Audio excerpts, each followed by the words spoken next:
All right. Well, welcome everybody. I'm Jenna Ben-Yehuda. I'm the president and CEO of the Truman Center for National Policy and Truman National Security Project. We are really thrilled to have Dr. Dan Drezner here today with us to talk about his new book, Toddler in Chief. Hey, Dan, thanks for joining us. Hey, Jenna, good to see you. Beautiful.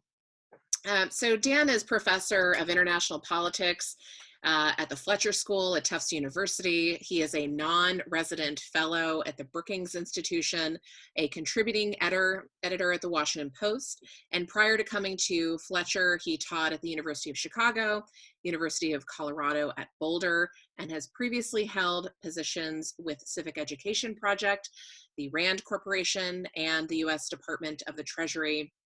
He has held fellowships from German Marshall Fund, the Council on Foreign Relations, and Harvard University. Dan is the author of 5 books, or is this the 6th book? 7th. This is number 7. All right. Well, we'll have to talk to Fletcher about updating that bio. Yeah. So you've got All Politics is Global, Theories of International Politics and Zombies, apropos of our moment, perhaps, and edited many others, including Avoiding Trivia. He is widely published in scholarly journals, as well as the New York Times, Wall Street Journal, Politico, and Foreign Affairs, and has been a contributing editor for Foreign Policy and the National Interest. He holds many degrees from Williams and from Stanford, where he completed his PhD in political science. His blog for Foreign Policy magazine was named by Time as one of the best blogs of 2012, and he currently writes for the Spoiler Alerts blog for the Washington Post. Stan, it's great to have you here today in our virtual space. It's great to be here. Thank you. So, the Toddler in Chief. Where do we start?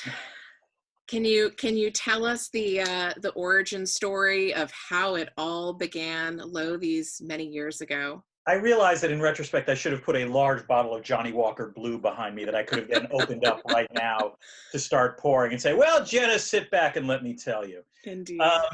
So the answer is that this started it did start accidentally, but you have to rewind the clock, back about 20 eons to beginning of 2017, when Trump had just been inaugurated. And the first couple months, there really was, I think, this sort of aching desire by a lot of mainstream media commentators, and understandable, I would also add, of trying to normalize Trump, of basically trying to suggest that Trump, however he behaved during the campaign, however he'd even behaved during the transition, that Trump would grow into the office, that he would rise to the level of the presidency, that there were so-called adults in the room that would help him in this transition, for him to realize that he was now a part of something that was bigger than himself.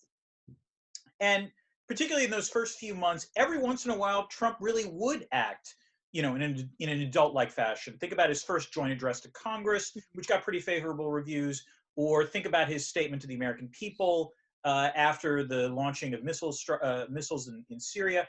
In both of those instances, you had people like Van Jones or Fareed Zakaria saying, this is the moment he became president, or this is the day that Donald Trump became president.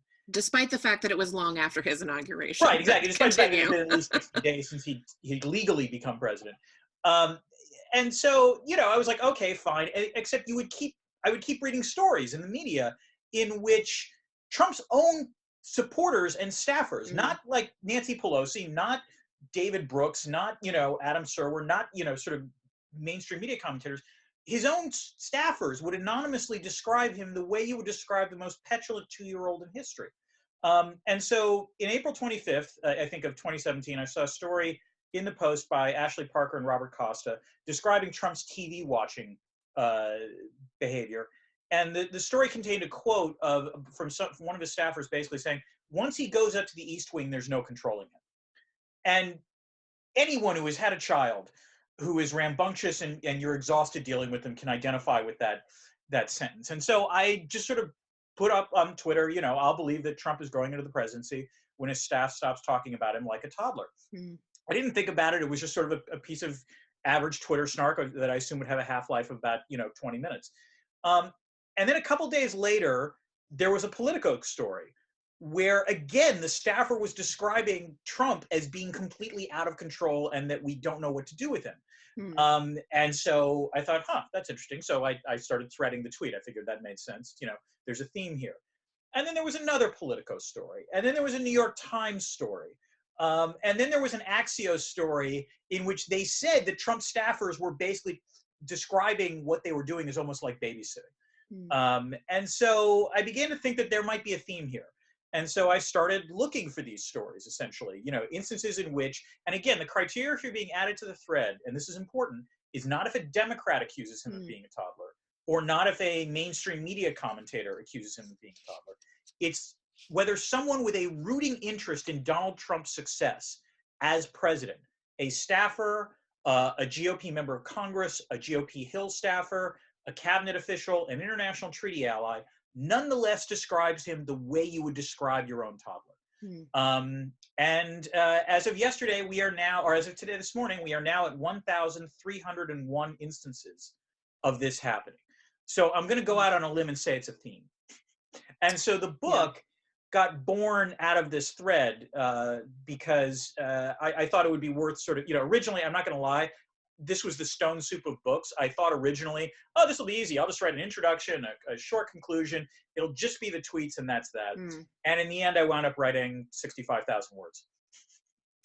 Yes, well, having read those 65,000 words, which it's a great read. The book comes out April 7th, so everybody give it a look. And I was remiss in not adding previously that we do have a Q&A option, so look for that at the bottom of your screen and go ahead and add your questions there. We'll get to them later in the program. And so, Dan, you note that this is coming from supporters within the president's own party, which in and of itself is pretty staggering. But then you add to it this backdrop of how the American presidency has changed. Can you talk about the convergence of these two elements and why that is a particularly nefarious combination? Right. So the book is making two arguments. One is based on the Toddler in Chief thread, says the president acts much more like a 2-year-old than past presidents. And on that, I relied on the thread. I looked at the developmental psychology literature. I relied very heavily on the American Academy of Pediatrics manual to raising young children, which I'm not going to lie, my wife was not happy with me about because, as she put it to me, now you're reading that? Right. Now you're reading that? You had children. A little late. You didn't read it then, but now for research, you will actually read that. And so she's totally right to call me out on that, and I apologize for that. But the second and deeper argument, and the reason why I wrote the 65,000 words, is that this is a much bigger problem now than it would have been, let's say, during the height of the Cold War. And the reason for that is that essentially, over the past 50 years or so, there has been an erosion of the traditional, both constitutional, statutory, and sort of informal checks and balances on presidential power. And this has happened for a variety of reasons. And by the way, almost all of it predates Trump. So, this is not just about Trump. This is also about what has happened in the American political system, where essentially congressional checks and oversight of the executive branch has eroded. The judicial power to check presidential authority has almost voluntarily, you've seen abstentions. The president's ability to run roughshod over the bureaucracy has increased dramatically. And all of the sort of informal norms and constraints that we would, in terms of the expectation of how the president would behave, have also been eviscerated. And that's really the area where Trump has done the most heavy lifting. But the result is that essentially, for a variety of reasons, the presidency was designed up until 2016 to be occupied by the last adult in Washington, D.C., because everyone else was behaving badly. And then we elected Donald Trump. And so we are now basically, reaping what has been sowed, which is a president that is super empowered. And even the attempts to check him during the Trump, administration have in most instances fallen, short, not because the efforts have, not because of a failure of effort in many cases, but because the presidency has now been designed to be able to thwart these things. And that plus rising levels of political polarization mean it's extremely difficult for anyone to check what Donald Trump does. And so, laid against the backdrop of this particular moment of crisis, um, which, in a lot of ways, I mean, the irony, I mean, there's so much about this moment that is catastrophic and shocking to, I think, all of us. But um, the president has so much power. And yet, here is a moment in which the American people are looking for leadership and looking for centralized response, which is really key to addressing this effectively. We have a president fully empowered to do this, desirous of amassing more, and yet we've been left with a really ham-fisted response. How Right. do So you, obviously, yeah, one of the terrors for anyone who's ever thinking about writing a book, let me warn you that the most vulnerable you will ever feel when you are writing a book is the moment between when the book is locked down and when it comes out, because you can't change a thing, but the world will change. And particularly if you're writing a book about current events, that will happen. So just to put things in context, this book got locked down the day Trump got impeached. And a fair amount has happened since then. it's about 5 years ago. Yes, exactly. Yes, back in the before time. But what is shocking to me, and I wrote something about this for the Washington Post, which will be, I think, in the Sunday Outlook section, and it's available online now, is that you can perfectly explain Trump's response to the coronavirus and to COVID-19 by relying on the toddler traits. So Trump's short attention span. This has been long documented in the thread. Gary Cohn once complained that it was impossible to brief Donald Trump about anything, because if you sat down for a 60-minute briefing with him, after 10 minutes, his attention would wander and he'd start, asking completely unrelated questions, and everything would go off track. And we've seen books between the time I finished writing mine and that have come out in which Trump does things like with his first chief of staff, Reince Priebus. He would interrupt Priebus trying to brief him by asking him about badgers. Because Priebus is from Wisconsin, and apparently Wisconsin is the badger state. So that was why Trump was fascinated by badgers. But similarly, in terms of the coronavirus, the Health and Human Services Secretary, Alex Azar, tried to bring up the potential seriousness of this to Trump, I believe in a January 19th phone call. And Trump immediately changed the topic to discuss vaping, because he was more concerned about the short-term political hit from that. Trump's impulse control is legendarily bad. He really, and indeed, this is almost a point of pride for him in that he engages in no strategic planning. He operates completely according to his gut.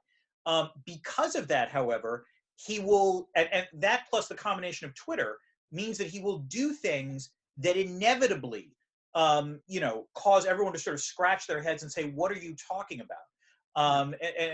Where normal presidents might say it out loud in a room, Trump broadcasts it to everyone. And this has caused tremendous frustration, again, among Republicans. Maryland Governor Larry Hogan, I think about a week ago, said on camera, he just seems to say what comes to his mind, or he'll tweet it, and it's contradicted by other members of his administration. So there's been incredibly poor planning here.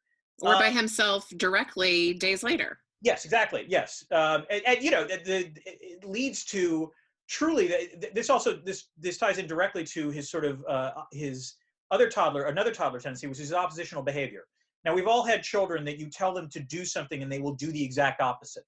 Trump personifies this. He is someone who will take the opposite position of what experts are telling him, and he will double and triple and quadruple down on that, which he did during the early phase of the COVID-19 outbreak by insisting this was going to go away, or this would dissipate when the weather warmed, or, we've got 15 cases now, but it'll be down to 0. Or that he literally, I think he said it'll magically disappear at some point. And so it really was only in some ways in mid-March and in some ways earlier this week that it seems like it occurred to him that this is not how it's going to play out. And think about the opportunity cost, the wasted time it has taken his staff to persuade him to finally get to this point. And think about what could have been done had Trump recognized this, back in, not ideally late January, but even mid-February, how much easier this could have been dealt with. Yeah. The I most, mean, it's staggering. I mean, but I think you're giving him a lot of credit here too, because we know from Ron Klain, from the Obama transition team, that this was part of transition. right. No, we've had stories over the last, I think, 4 weeks or so that yes, the Obama transition team engaged in a tabletop exercise with the Trump's transition team. And in the story about that appeared in Politico, a Trump staffer acknowledged that Trump wasn't there. And furthermore, even if Trump had been there is no way he would have focused on this. That it would have been, this is not the thing he would have focused on. Mm. But beyond that, the Army, we know, had a briefing that in early February that said this amount. There was a report, I believe, in the early fall by the Council of Economic Advisors. There have been warning signs flashing that this was a problem for quite some time. No, it's just it's truly remarkable how much has been lost and how greatly we're all suffering as a result of those behaviors. And we're in an election year amidst this and so Oh, many really? other Yeah. things, right? As I think somebody mentioned on Twitter, as we were in the 47th day of March, I think it was, that let's recall that Pete Buttigieg Yeah. dropped out the same month, right? I mean, it really does feel like such a long series of weeks. But as we think about what this means for what the growth and power of the American presidency has meant for this presidency, especially when we think about matters related to national security, the ability of the president to call a nuclear strike, the very limited number of checks and balances that exist on decisions of war and peace. Do you see that entering? I mean, there's so much up for grabs, but how might the American presidency be altered in thinking about, is there a pendulum swing that heads back in the other direction? And where does Congress come into this? Because their oversight has been deeply damaged as a result of this as well. That's absolutely correct. So let me give you the altruistic answer and then the very cynical answer. The altruistic answer is that yes, you would want to see some childproofing of the presidency, take place after this. And I literally mean childproofing in the sense of trying to open, let's say, a bottle of aspirin, where what you want to do is make it so that someone who is ridiculously immature can't get away with it, but that someone who is mature can actually open it. In other words, exercise the powers of the presidency in an appropriate fashion. And so you don't want to overly hamper what the executive branch does. I mean, you go back to the Federalist Papers, and Hamilton and others talk about the need for a strong executive. But on the other hand, you want to make sure that there are appropriate checks. You want to make sure that there are inspectors general within the executive branch doing their job. You want to make sure that the Justice Department and the FBI and the Federal Reserve are truly independent to some extent from the Office of the White House. You want to restore norms of what the president should and should not do in terms of public discourse. And you also want, Congress to actually do its job and to engage in appropriate oversight, even if it's all controlled by a single party. Mm-hmm. So there's this tug of war, because even now the criticism that Trump is receiving in some quarters is that he's not acting, enough. He's not invoking the Defense Production Act enough. He's not, engaging in other executive authorities enough. And so in some ways, even though he's engaged in a lot of executive power grabs, people are complaining that he's not doing it enough. So it'll be interesting to see, as this subsides, if you see Congress actually taking its job responsibly. And here I want to point out, in fairness, part of the problem here is that Congress has been dysfunctional for so long that one of the reasons the president has acquired more authority is precisely because they've been doing things that Congress has been unwilling to do, which leads to the cynical part of my answer, which is it honestly depends on who the president is and who controls Congress come January 2021. Because it will not stun me if, let's say, we're inaugurating a President Biden in 2021, but it's still a majority GOP control of the Senate, that suddenly Mitch McConnell is going to start talking very earnestly about the institutional role of the Senate and, the Constitution giving Article 1 powers to check the presidency. Whereas if it's still Trump, I suspect you will not hear anything along those lines. And also, to be fair, if it winds up being Democratic control of Congress, you might also have much more muted, investigations and oversight. Well, it's a long road ahead, and it's remarkable to think about what a tall order that is for governance on a good day. And then certainly against the backdrop of a global pandemic, a ravaged economy, and other national security threats, which require government to be so much more agile in its decision making than ever before. I mean, it seems an And also almost more intrusive insurmountable because, I task. mean, this clearly is not going to go away in a month. And one of the ways it might go away, or might more rapidly go away, is going to call for greater government surveillance Right. of individuals, or corporate surveillance of individuals. And so the interesting question is going to be, who do you want to actually have that power? That's right. And ideally, how mature are they? Right. I mean, we've already seen in a range of other nations, Viktor Orban in Hungary, most notably this week, really in many ways consolidating a decades long path towards seizing a moment like this Mhm. precisely for the broader introduction of measures that would really constrain speech and movement, to say nothing of the growing role of surveillance in China. Absolutely. Yeah. And just balancing that, the public health, safety, privacy imperative, it's certainly a different conversation than the post 9/11 environment from the technology alone, right? And then we saw everything that happened with the Patriot Act and other things. So now Right, we've got, exactly. So this is one of these things where, I mean, the CARES Act, I'm sure is, 4 or 5 years from now, we're going to be going back and looking at the CARES Act and saying, why didn't they do that? And why didn't they yep. do this? And there's going to be a lot of Monday morning quarterbacking, which, to be fair, I actually think would be healthy because Hmm. obviously trying to respond to a crisis in real time is difficult. And even if, it was the best president right now, occupying the Oval Office, mistakes are still going to be made. Sure. But it is stunning to consider what even a competent president would have done compared to what we are dealing with now, both in terms of leading the country and, for that matter, leading the world. Because as someone who wrote another book called The System Worked about the response to the 2008 financial crisis, let Mm, me assure you the system is not working right now. right. Right. And so, what does that mean for US global leadership? I mean, I feel like we're in the process of watching kind of tectonic shifts in our geopolitics take place. How does this upend that chessboard as we think not just about the election, but about, I mean, is this really what great power competition looks like? I don't know that the great powers are faring so well. No, the interesting thing is that it's as bad as the U.S. response has been, and it's been bad.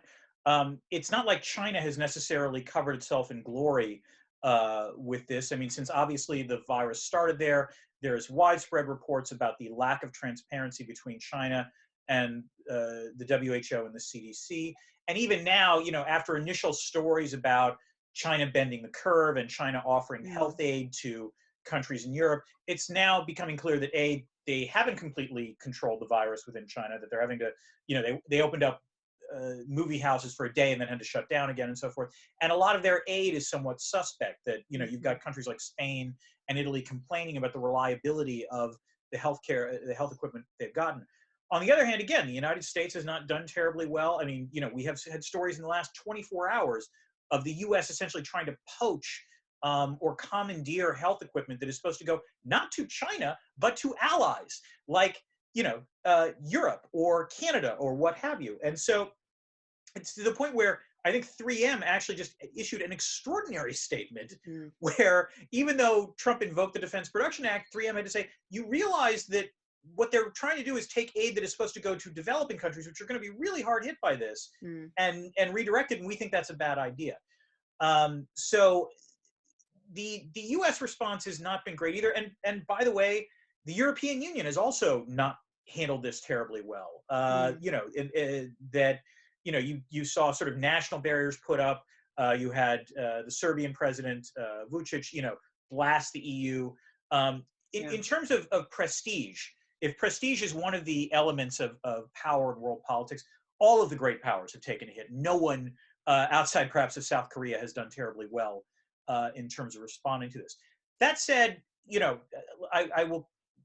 You can offer one hopeful note, which is Mm, um, it's also the case that the very, very initial responses in first half of 2008 were not great in response to the financial crisis. This is a constantly moving crisis, mhm. and so it is possible that as governments and as health bureaucracies move down the learning curve, they get better and better at dealing with this. And also, I have to say, I think it should be noted that even if the government hasn't done that great of a job, the federal government, it should be noted that an awful lot of state and local officials have done extremely well. Absolutely. And Governors have made a strong showing in a lot of places. Right. And that's been reflected in the public opinion polling, where far more Americans are trusting their mayors and governors than they are Donald Trump. And for that matter, the degree to which most of American society has actually responded to this in terms of sheltering in place, in terms of, slowly, dramatically adjusting their behavior, despite the largest and most negative economic shock we've had in 100 years, 150 years, is extraordinary. And the question will be whether that continues going forward. Yeah. So as we think, I mean, we're very much early days on this and in the midst of this, but if we think about kind of key questions, maybe as a way to put it, of the shape of certain things that might change rather dramatically, do we put on that list, for example, the role of cities in our national security affairs and in global engagement? Do we put on that list, I mean, the nature of the way that we're organized for our healthcare system?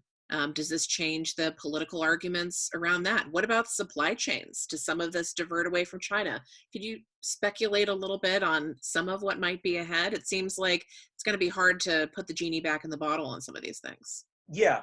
So, I mean, I think I'm someone who's been skeptical when, you hear talk about cities as sort of the new area or arena of global governance. But this is one of those moments where I'm thinking, maybe I'm wrong. Because, it would not, let me put it this way, it would not stun me if you see some sort of new version of the Hanseatic League emerge, in which, cities really do try to adopt best practices from each other, precisely because this is not the only pandemic we are going to be facing. That's right. And so in some ways, and I know this is going to sound extremely odd, we're incredibly fortunate that this is what we are dealing with, because this is really bad. But on the other hand, the mortality rates of COVID-19 are much lower than if you were dealing with, Ebola or some other kind of hemorrhagic fever. And the question then becomes, well, okay, how do we cope with something far more acute? And so if this winds up being the sort of test run for that, hopefully you will see steps taken. And I think the closest analogy I would put to this is the OPEC oil shocks of the early 70s, where the response to that over time was countries started building up strategic petroleum reserves to make sure that they could withstand another shock. You started seeing longer term efforts towards conservation, and diversification of energy sources. That's actually been in many ways a success story over the last 50 years. If you can see a similar sort of approach to, global public health, that would not be the worst outcome, in which, global supply chains are not eliminated, but they're deconcentrated. They're more there's more diversity and resilience in the system. And you see greater stockpiles, among governments and within the WHO of emergency supplies, in some ways to stop what is the health equivalent of a run on the bank.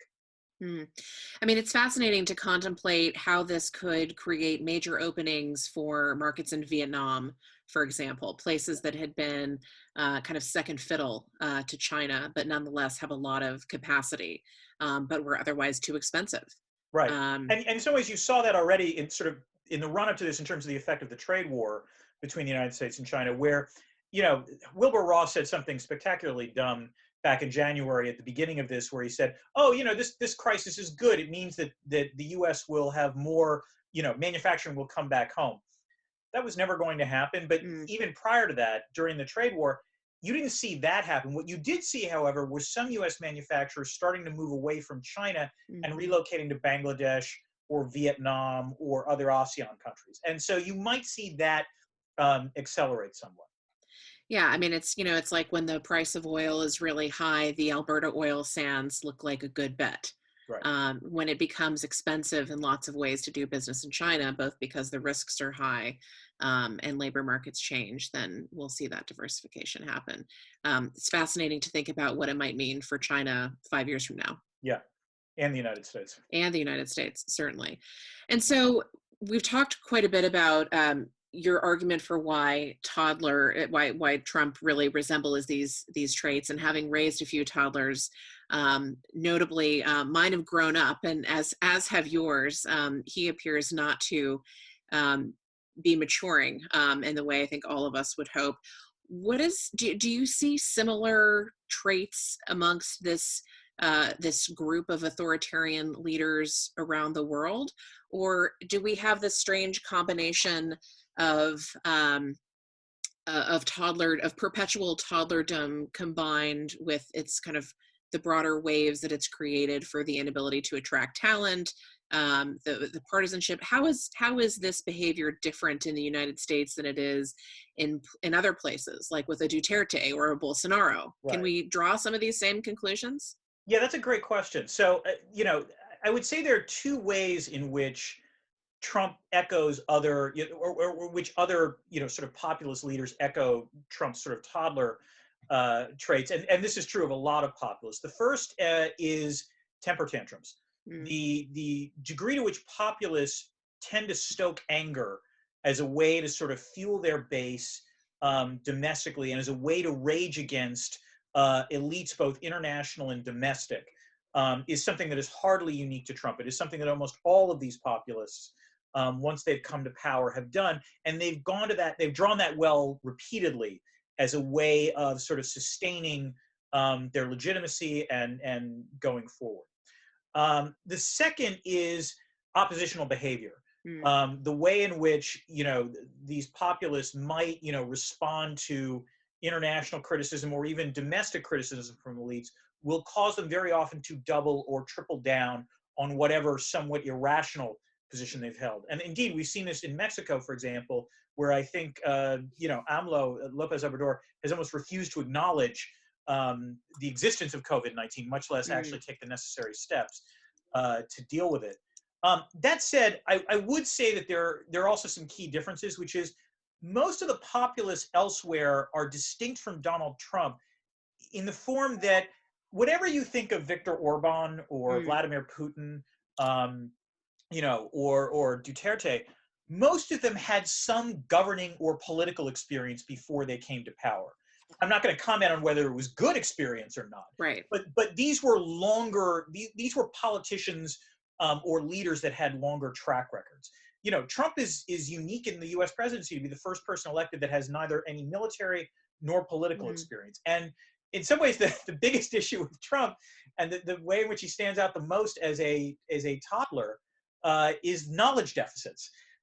Trump, like your average 2-year-old, does not know a ton about the way the world works.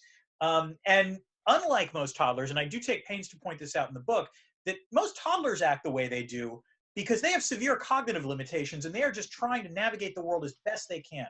Most toddlers are natural experimenters. They want to acquire knowledge to try to figure out how better to operate in the world.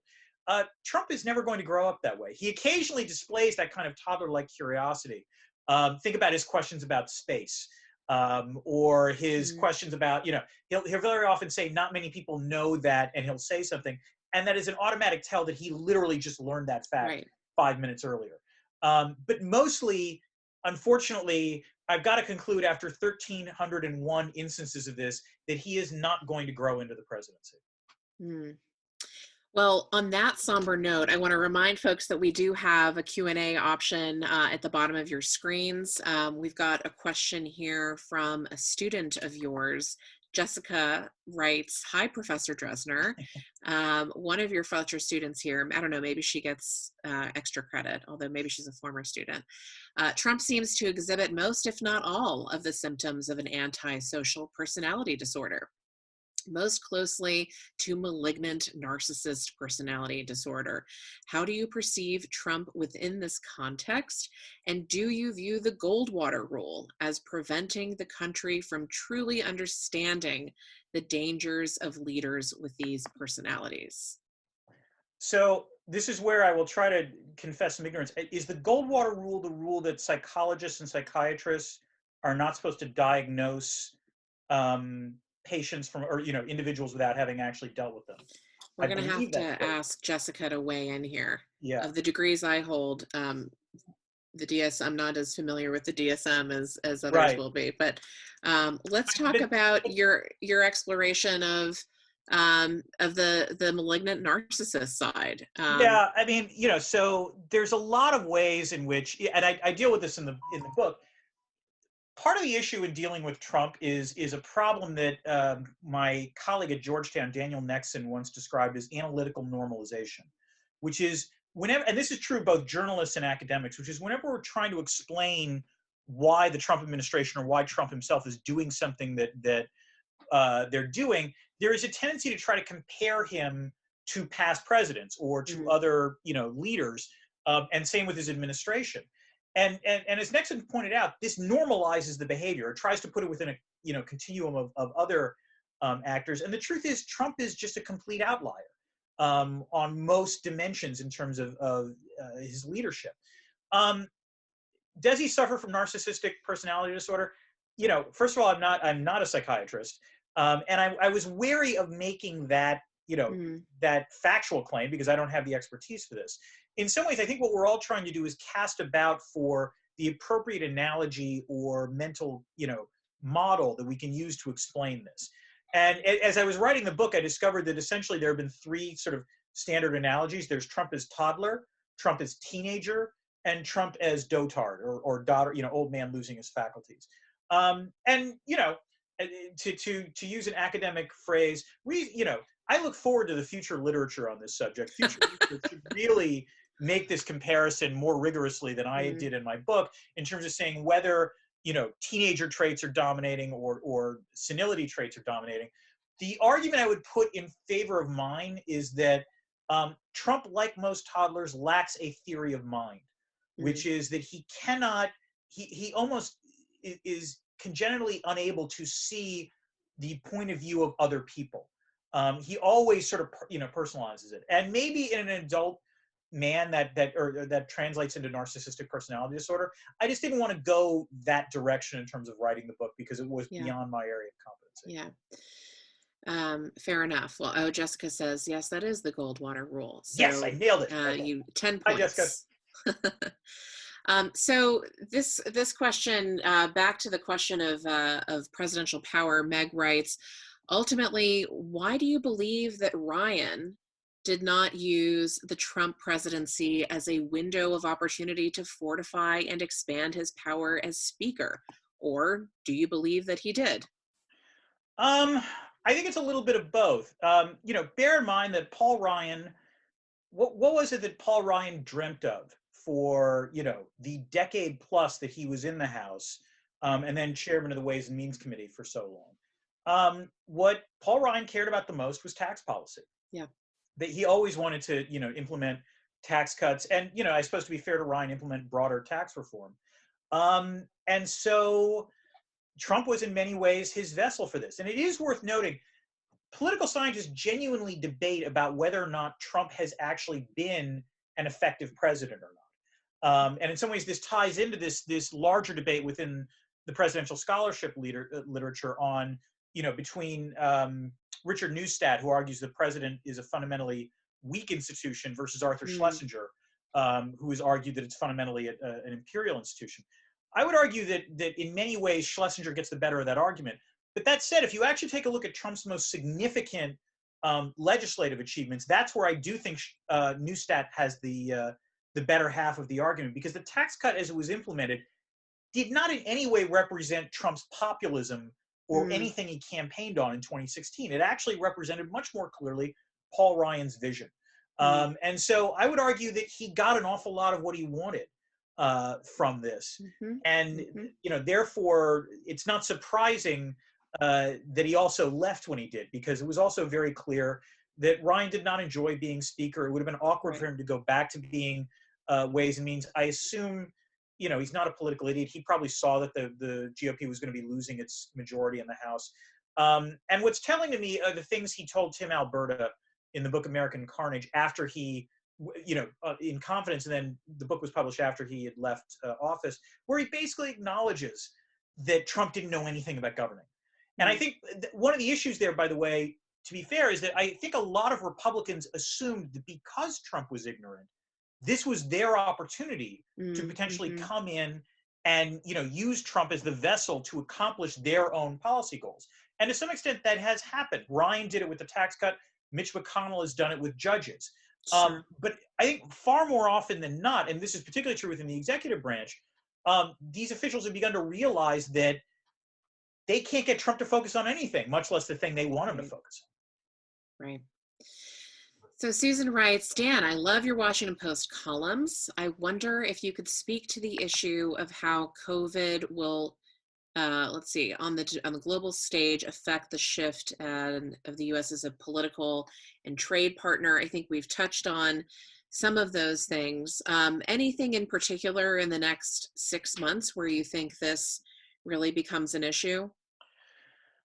So if you want to know what keeps me up at nights in terms of great power politics, you know, one of the arguments I developed in the system worked, and I think still maintains some validity today, is that there are certain structural components of power that the United States remains the undisputed hegemon. So Mm-hmm. think about the one good element of the sort of response to COVID-19, for example, has been on the financial realm, the degree to which the Fed under Jay Powell has genuinely exercised leadership, and by the way, has done it in a relatively open multilateral way, sort of opening up the Fed to swap lines to a variety of governments, and presumably will expand it even, I suspect will expand it even further. Another sort of component of structural power, I think, for the United States has been the degree to which knowledge institutions have always been sent, you know, the US has been the epicenter for them in terms of institutes for higher learning, the CDC, sort of research in terms of public health or other sort of areas of sort of leading technologies. My concern is that, and this predates COVID-19, but Trump's sort of hostility to migration in general, and Right. the degree to which, you know, Trump has sort of ham-handedly tried to poach certain, you know, like the German lab controversy that had, you know, that occurred last Right. month. What you are going to start seeing is countries like China and Germany basically deciding we no longer want the best of the best going to the United States because we can no longer trust what will happen from that. And if, as a result, you see these countries trying to develop centers of excellence in their own countries, you know, centers for excellence have a sort of, you know, there's an increasing returns dynamic to them. And Mm-hmm. so what I am genuinely worried about is that the reason the US has still succeeded in many ways is because the top tier of human capital continues to gravitate to places like Silicon Valley or to academic institutions in Boston or what have you. If they stop gravitating to those places, there will be a dramatic shift in the balance of power. Yeah, absolutely. We've got a great question from Zachary. He writes, President Trump is both anti-interventionist and wowed by the military in very superficial ways. How have the toddler traits influenced the commander-in-chief? And what does that mean for civil-military relations? I think this is also a great time to talk about the role of the military in this particular crisis. Yeah. And where the president has come out strong on this. I mean, we recall, of course, that he was so keen to have tanks rolling down Pennsylvania Avenue, but then also has been really reluctant to fully implement the DPA. What do you make of this? So a couple things. I actually have a chapter in the book, as you well know, about, you know, Trump, like many toddlers, loves a good parade. You know, he likes things that are fancy. My daughter used to read a series of books called Fancy Nancy. I don't know if Yes, you're of familiar. course. Yeah, there you go.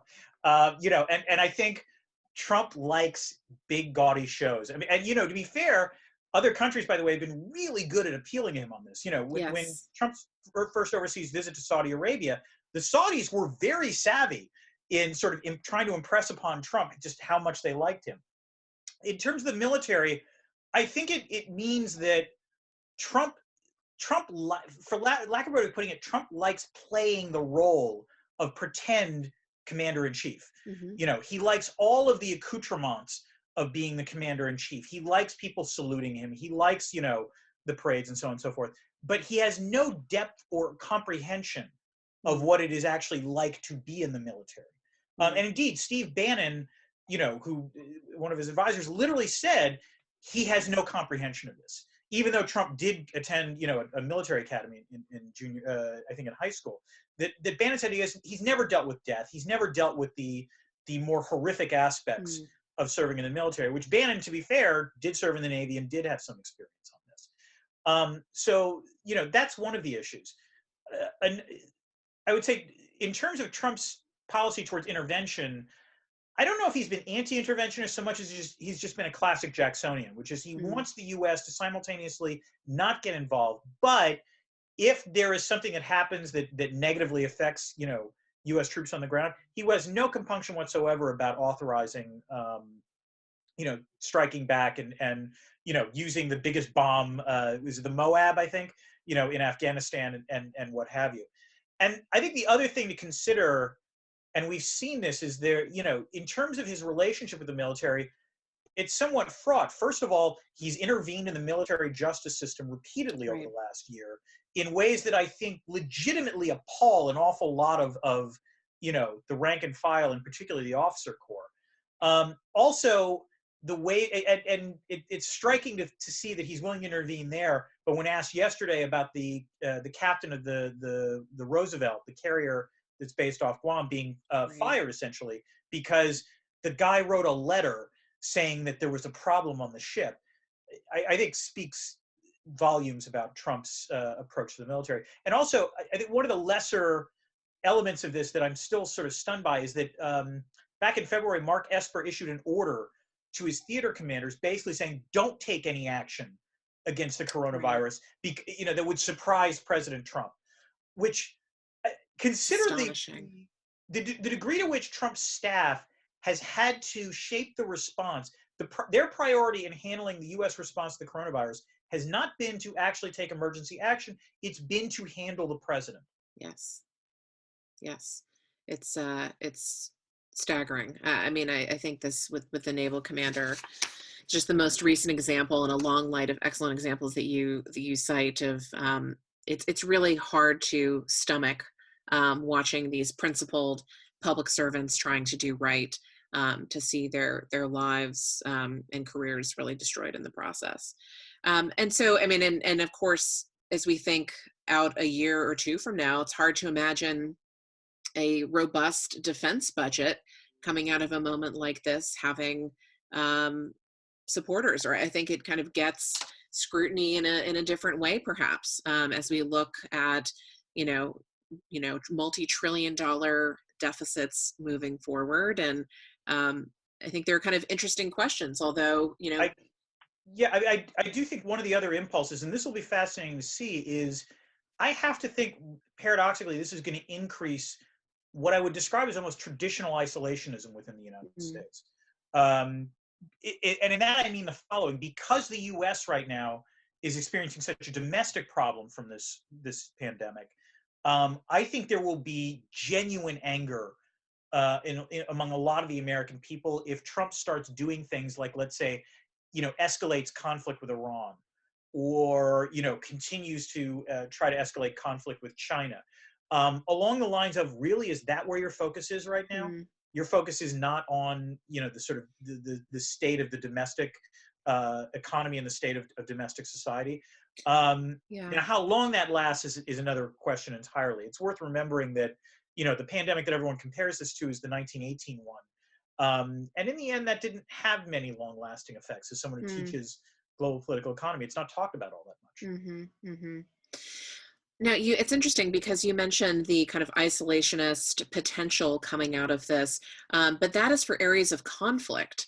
What about for areas of cooperation? Because I think in a lot of respects, this demonstrates an imperative for global cooperation and brings foreign policy and national security decision-making to the average American in ways that perhaps it might otherwise not have. So one of the fascinating things that I think is going to happen over the next 2 years or so is that I can spin you two very different narratives about what the lessons will be from this crisis.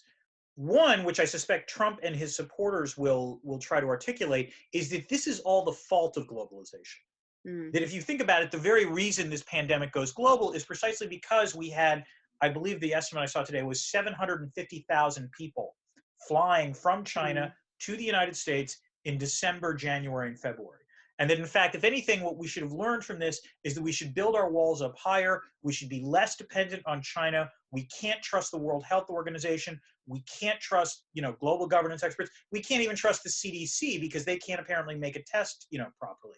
And so in the end, actually what it leads to is a doubling down on the idea that, the only kind of help you can have in this world is self-help, and that the United States must, in fact, pursue a continued America First approach. The second narrative, which you can spin, however, and is that, hey, you know what? Guess who was in charge when this crisis emerged? It turned out that it was the populists, and it was precisely the breakdown in international cooperation, the breakdown in multilateral organizations, the failure of the U.S. to lead that caused all of this to become much worse. Instead, you wound up pursuing nationalist policies like, let's say, the European travel ban in a unilateral, haphazard way that I guarantee you accelerated the spread of the virus, because you had people rushing to airports in Europe, and then people literally, almost like cattle herded into places like O'Hare and Dulles, guaranteeing community spread in a massive way that, if it had been handled better, probably would have alleviated this crisis. And furthermore, if you had leaders that actually had, better foresight on this, or, even basic competency, would have stopped this pandemic, or at least significantly alleviated the pandemic much more quickly than what we are seeing now. Yeah.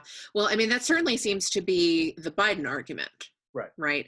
And so what do you make of the vice president's efforts to conduct these kind of dueling press conferences? I mean, this is also unprecedented, is it not, to have two alternate visions of a presidency play out in real time in such a dramatic fashion?